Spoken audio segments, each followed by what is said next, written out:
ரவா லட்டுக்கு முந்திரிய பொடியாக அரைஞ்சி வச்சுக்கணும். ரவா 1/2 கிலோ அரைச்சி வச்சுருக்கேன். சர்க்கரை 1/2 கிலோ அரைச்சி வச்சுருக்கேன்.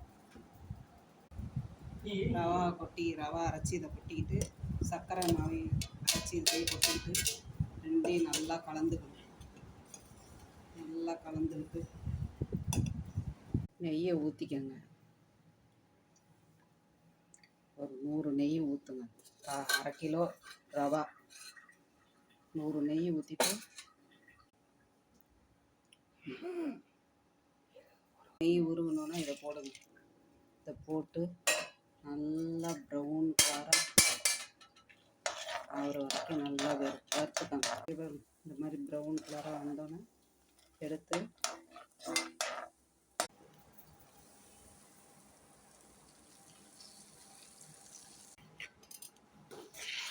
அவ்வளோதான், ரெடி. சாப்பிட்டு